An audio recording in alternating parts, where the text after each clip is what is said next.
So if you can hear me now, let's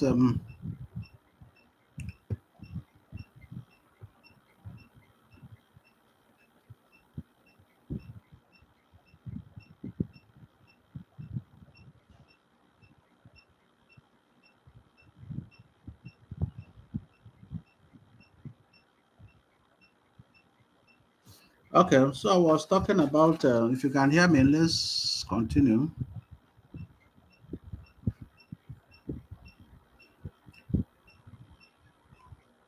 I think it's better now.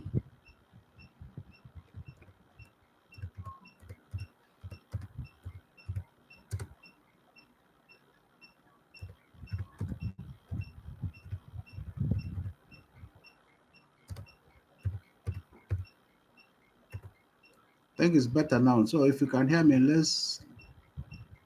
Okay. Okay. Okay. So I was trying to talk about the principles of the magnetic methods. One should be able to describe the principles of magnetic method. I would say it's based on the measurements of the variation of the Earth's magnetic field caused by the subsurface rocks containing magnetites, or what we call the magnetic materials. So once those variations arise as a result of the magnetic susceptibility, and the Earth's total magnetic field can be expressed as F equal to x squared plus y squared plus z squared. And what is the x? The north component, the y is the east component, and z is the vertical component of the magnetic field. And I also mentioned that there's a relationship between the Earth's magnetic field and the induced magnetization. We know the relationship. We should be able to establish that. So, what are the major applications of these magnetic methods? Where do we apply this? Somebody is asking for slides. Listen to this, take notes, and read your listing. In one, there are major applications to talk about the mineral exploration. Magnetic surveys detect ore bodies. Examples: the magnetite, the hematites, and so on. Then two, the geological mapping. It is used to delineate faults, dikes, intrusions, and basement topography. So, what are the corrections that can be applied in this magnetic method? When you are in the field, measurements or error due to the equipment, we talk about the they mention things like the terrain corrections and all these things. So, what are these corrections that are used in magnetic methods? So, you should be able to look at the diurnal corrections, account for temporal variations in the Earth's field due to solar and other effects. Then we'll talk about the regional correction. We explain this to remove the effect of the Earth's main magnetic field and so on. So we also look at for those that joined late, we we talked about the three layers of the Earth. We mentioned the crusts, the mantle, and the core. If one should be able to describe these three, the crust is composed of the continental and the oceanic, the mantle, the core, and then their densities. We talked about that. So the principles of magnetic um, methods have been discussed. Then in the this thing we also talked about the the electrical method. The electrical methods, or what we call the resistivity methods. What is the principle of electrical or resistivity method? The electrical resistivity method is based on the principle that differentiates the subsurface materials such as clay, sand, gravel, or rocks. And we know that they have different abilities to conduct electrical current. So by injecting non-current into the ground through the current electrodes and measuring the resulting potential difference across the potential electrodes, then the apparent resistivity of the ground can be calculated. This is the principles by which resistivity methods or electrical methods is based on.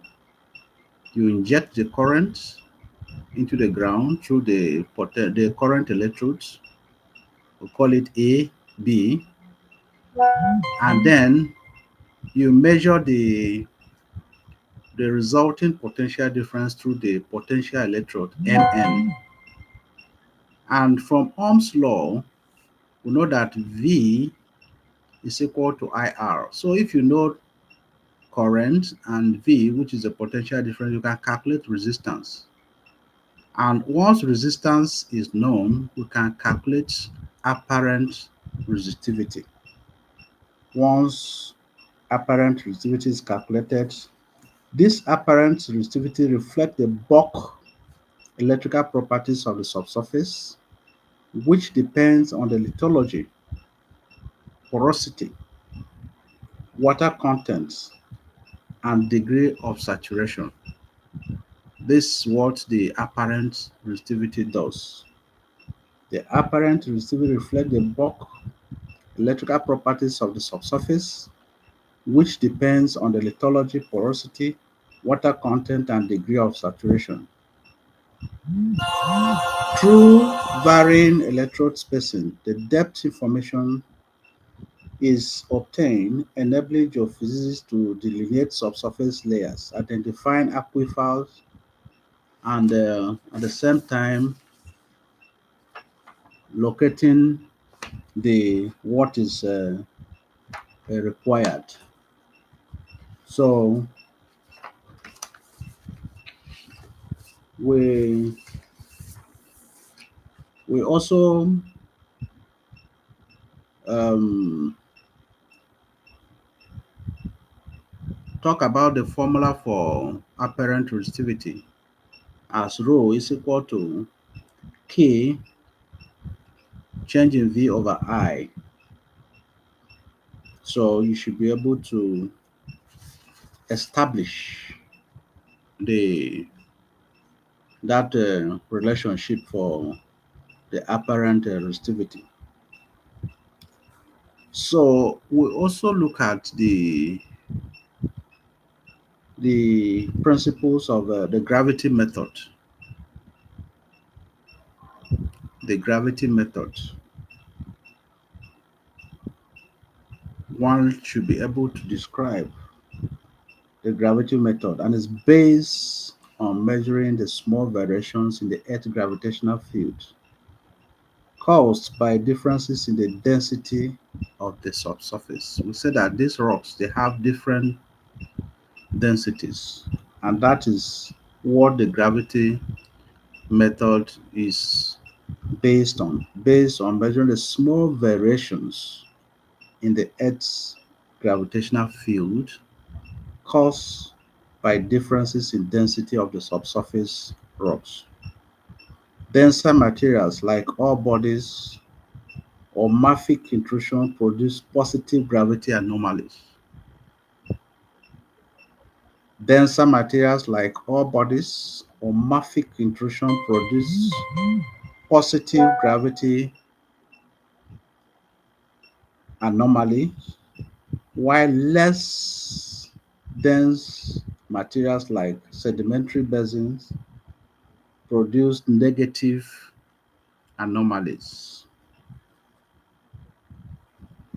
So, what are the geological applications of these gravity methods? Mineral and petroleum exploration. Gravity survey helps detect dense ore bodies like iron, lead, zinc, and map sedimentary basins favorable for oil and gas accumulation. This is one of the applications in the gas and oil industry. Then another application is the geological mapping and structural studies. Gravity anomalies help delineate faults, folds, intrusive bodies, and the thickness of the sedimentary layers. Once you know the thickness of this sedimentary layer, we can also apply them in the oil and gas industries. What are the corrections? When you are in the field taking these measurements, what and what. Like if you are doing your practical in the laboratory, you talk about precautions. What and what you should avoid to get a very clean record of what you are doing. So, what are these main corrections applied in the gravity data? One, we talk about the drift correction, which account for instrument drifts over time. Talk about the latitude correction, and it adjusts for variation in gravity due to earth shape and rotation. We all know this. Free air correction, which corrects for elevation above the sea level. We also mentioned the Bouguer corrections, which account for the gravity effects of the rock mass between the measurement points and the sea level. So, these are the things. The magnetic, we'll talk about it, and then the the gravity we'll talk about, and then we'll talk about the also the unified approach in geophysical survey. What does it really mean? Unified approach. What does this unified approach really mean? In geophysics, we talk about data acquisition, data analysis, and interpretation. By the time you integrate these three into a single component, then you are talking about unified approach. Data acquisition, how you collected your data analysis, data interpretation. So, unified approach is a geophysical survey referred to the systematic integration of these three main stages. I'll take that again. A unified approach in geophysics or geophysical survey refers to the systematic integration of these three stages. One, data acquisition. Careful field measurement using standard survey methods. Example, electrical, resistivity, magnetic, gravity, and so on.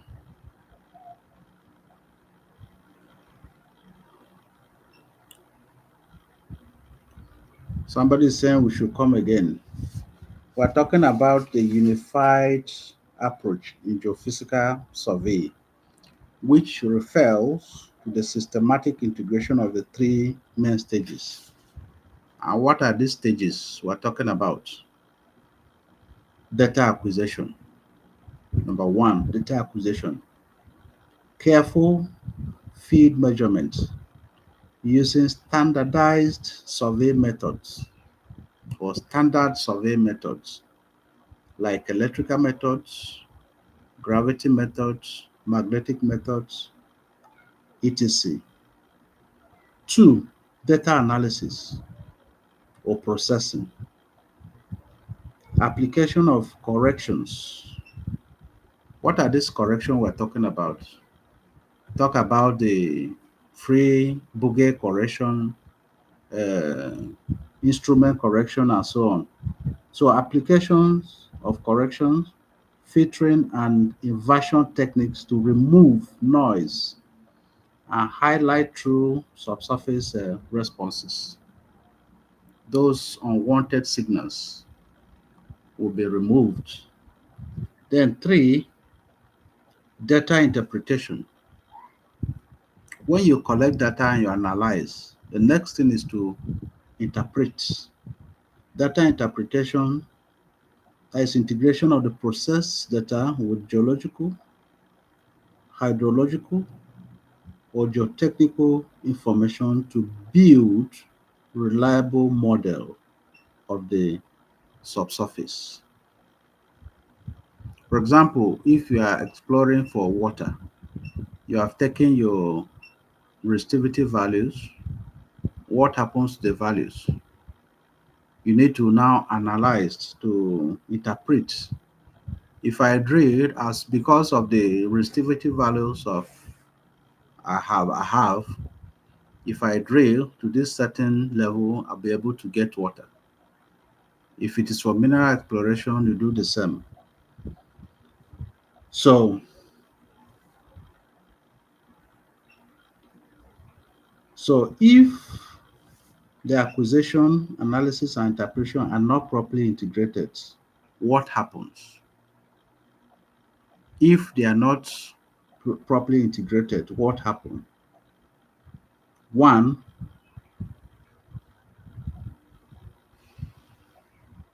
it gives a misleading geological model. Two, wasted resources. For example, you have done a survey and you have given your recommendation that once is drilled at maybe 100 meters, you'll be able to get water. And you have drilled to that point and there's no water. You have wasted the resources. Wasted resources. So, what is the workflow for the unified approach in groundwater exploration? One, acquisition. You conduct vertical electrical sounding using Schlumberger configuration and you ensure good electrodes, grounding, and analysis. You apply filtering to remove noise and you perform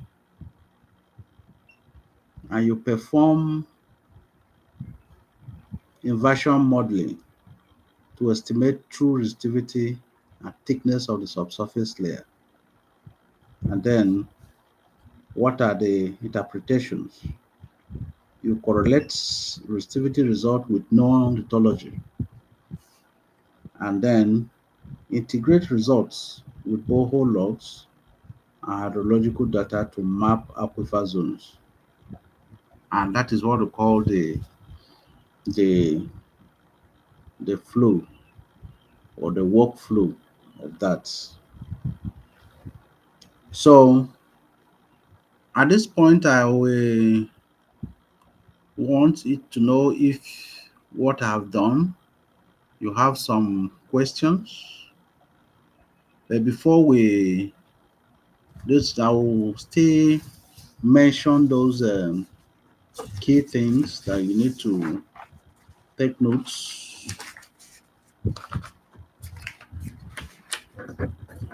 Please, I've dropped the notes on our chat group. You should be able to do that.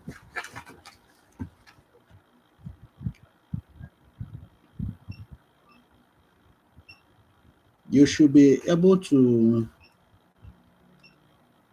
derive the expression for apparent resistivity,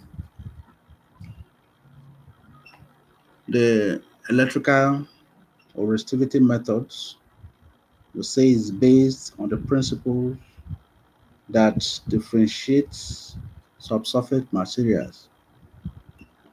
And what are these subsurface materials? Talk about the clay, sand, gravel, rocks. And we know that they have different abilities to conduct. And I mentioned that there's a relationship between resistivity and conductivity. Resistivity is the inverse of conductivity, and conductivity is the inverse of resistivity. You should know that. So if you have materials that are of higher resistivity, the resistivity values are high, it means the conductivity will be low.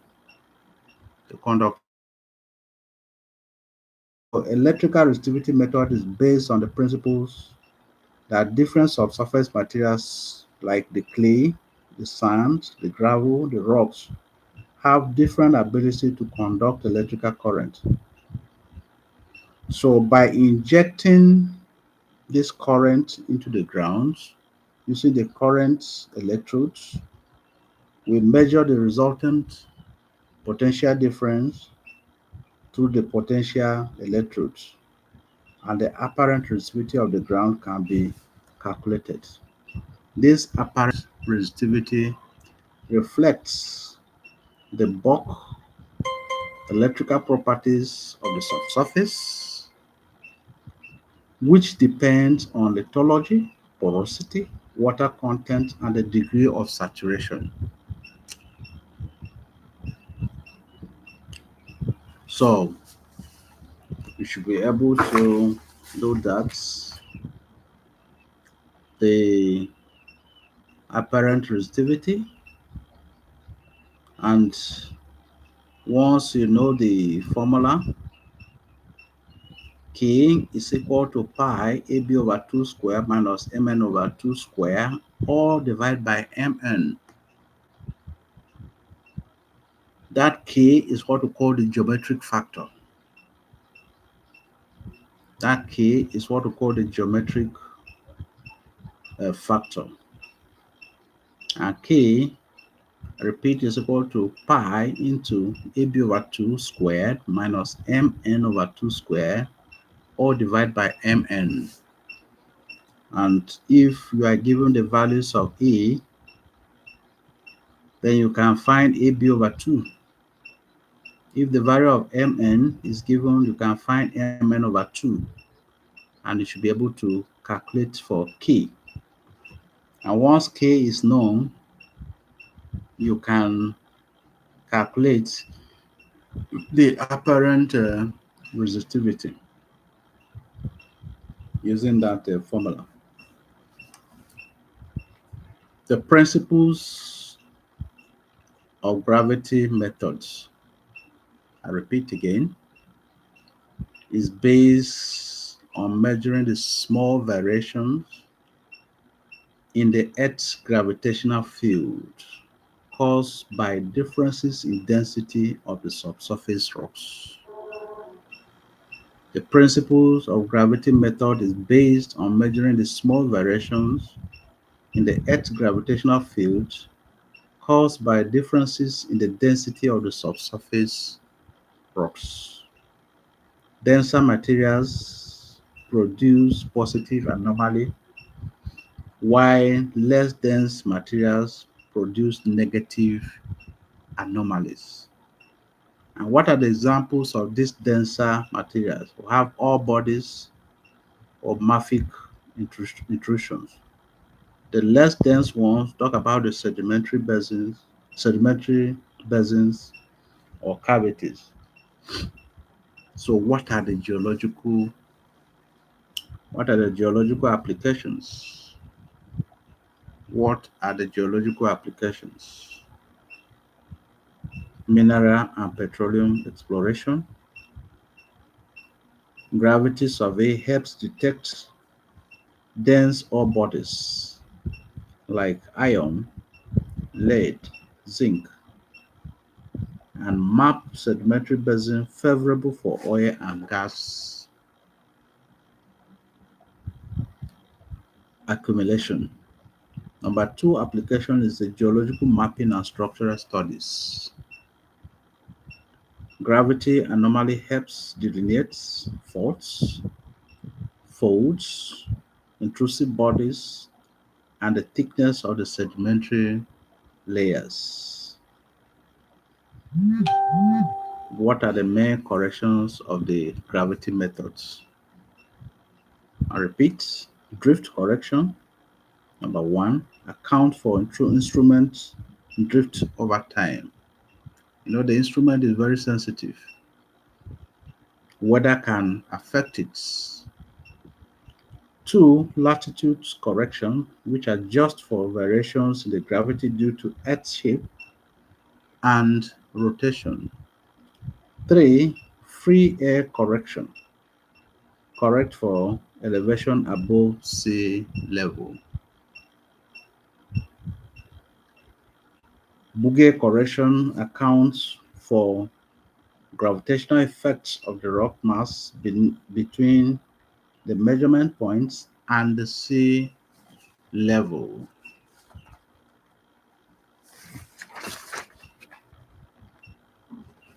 These corrections are necessary to remove non-geological effects, causing ensuring that the anomalies observed reflect only subsurface density variation. That is the essence of those corrections. Principles of magnetic methods. Principles of magnetic methods is based on variation in the Earth's magnetic field caused by subsurface rocks containing magnetic minerals, and these magnetic minerals are also called magnetite. These variations arise from contrasts in the magnetic susceptibility of the different rock types. So the Earth's total magnetic field F is equal to square root of x squared plus y squared plus z squared. And what is x? The north component. Y is the east component. Z is the vertical component of the geomagnetic field. What are the major applications of these magnetic methods? One, the mineral exploration. Magnetic survey detects all bodies. Example, magnetite, hematite, that produce strong magnetic anomalies. Two, geological mapping used to delineate faults, dikes, intrusions, and basement topography, helping in regional tectonic studies.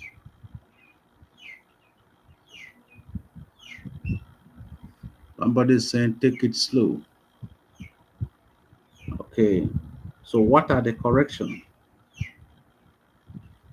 What are the corrections applied to magnetic data?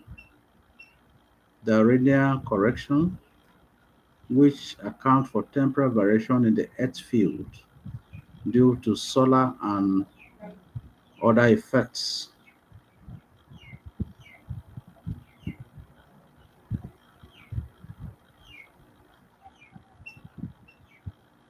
So we'll talk about the IGRF. IGRF, that is the regional field correction. You removes the effect of the Earth's main magnetic field. IGRF, which is also called the regional field, removes the effect of the Earth's main magnetic field.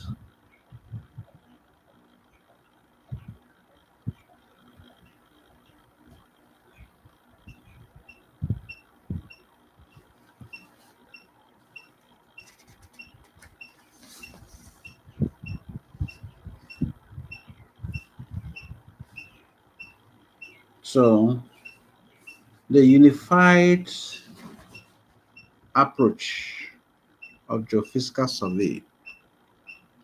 Now I'm running over this again. The unified approach of geophysical survey refers to the systematic integration of the three main stages. And what are the main stages? One, data acquisition.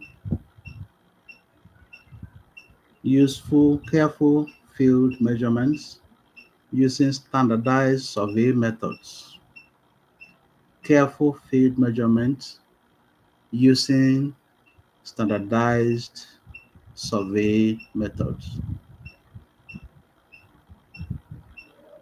e.g., electrical resistivity methods, magnetic methods, gravity methods, etc. Two, data analysis or processing.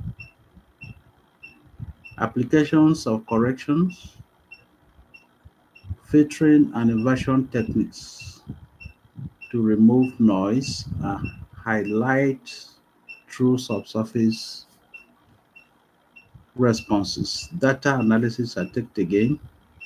Application of corrections, filtering and inversion techniques to remove noise of highlights to highlight the true subsurface response. 3. Data interpretation. Data interpretation, integration of processed data with geological, hydrological, and geotechnical information to build reliable models of the subsurface. Take that again. Data interpretation, integration of processed data with geological, hydrological, or geotechnical information to build reliable models of the subsurface. So the idea is that each stage supports the other, ensuring accuracy and minimizing errors. So if acquisition, analysis, and interpretation are not properly integrated, what happens? It gives misleading geological models and wasted resources. We also talked about the workflow for unified approach in groundwater exploration. Still talk about the acquisition of data. And data here is the VES.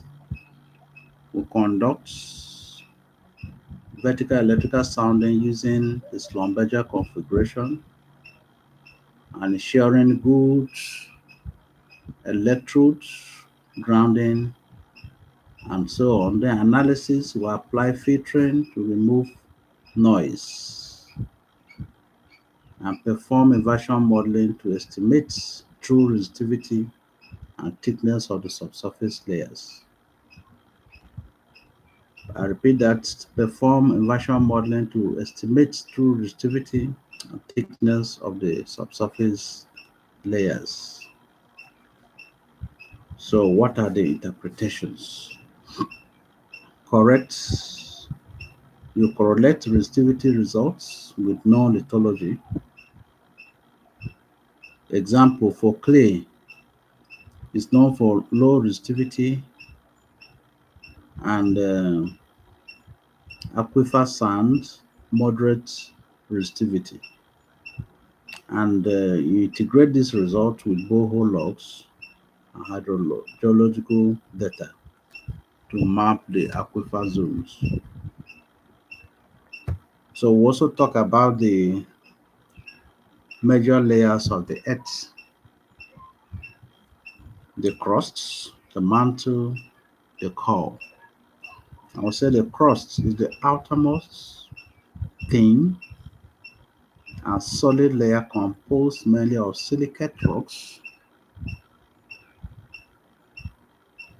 and this crust is also divided into continental crusts and the oceanic crusts. And the continental crust is composed mainly of the granite, and the oceanic crust is of the basalts. I take that again. For the crusts, the outermost thin and solid layer composed mainly of the silicates rocks, and it composed of the continental, which is granite, oceanic, which is the basalt. Also talk about the mantle. The thickest layer beneath the crust, and is made up of silicate minerals rich in iron and magnesium. It behaves as a solid but flows slowly in the asthenosphere.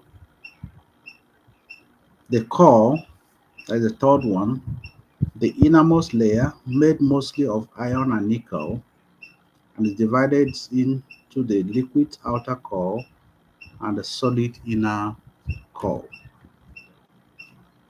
So the mantle is the one that is responsible for the movement of the tectonic plates. The convection currents in this spatially molten region cause the lithospheric plates above to move, leading to the earthquake, volcanoes, and mountain buildings. So the densities, the composition and density for the crusts, the density is from 2.7 to 3 grams per cm cube. For mantle, 3.3 to 5.7 grams per cm cube. And then for the core is 13 grams per cm cube. So at this point, I will want to take some questions if you have.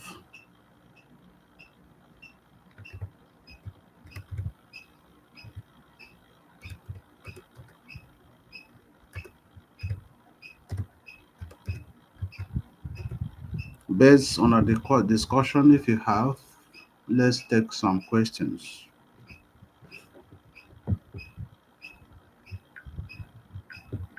You can drop it in the chat box.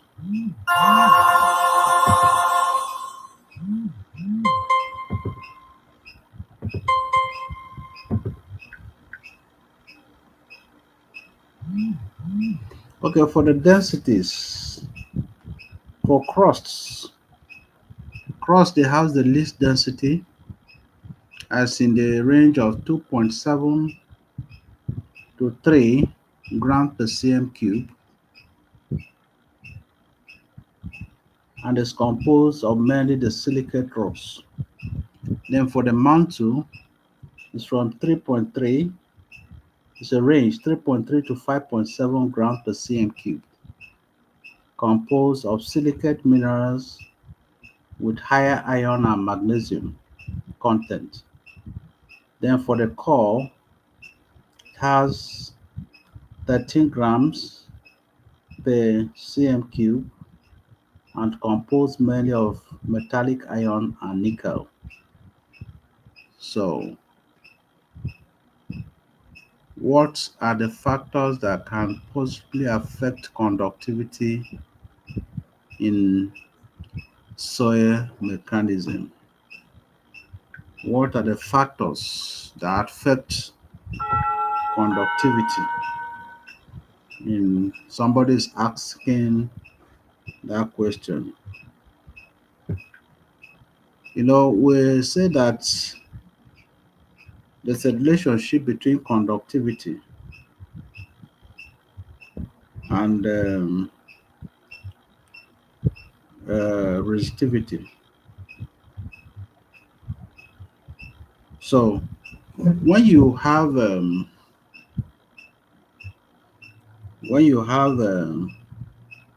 things like gravel, gravel has a, a higher conductivity than the clay. So it depends on the the lithology we are talking about. Clay has a lower resistivity and the conductivity is higher. So your question is, what are the factors that can possibly affect conductivity in soil mechanics? Conductivity in soil mechanics. So you have to talk about the porosity of the soil.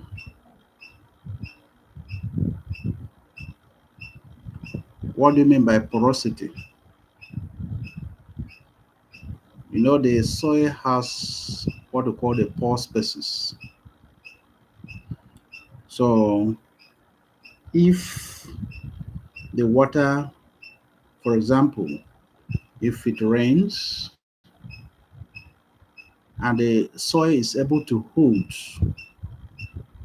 the water for a longer time, it means it is not porous. But if it is not able to hold it, it means it is porous. It, porosity also affects conductivity of the soil mechanics. So, and we have a lot of other factors. We'll talk about the texture of the soil, the grain size. If the soil is coarse, it means it will have high conductivity. If the soil is fine, like the silt, the clay, it has low conductivity. Then we also talk about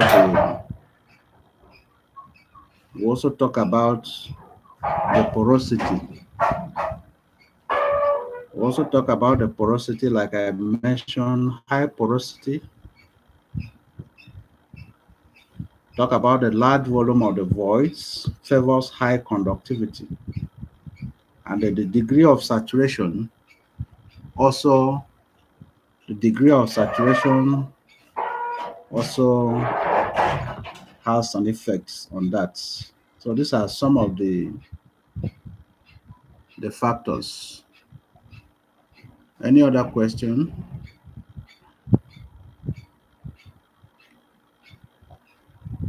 Okay.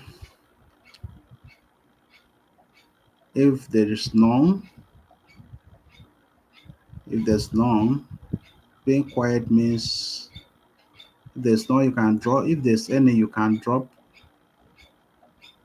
in the chat box so that we can attend to it.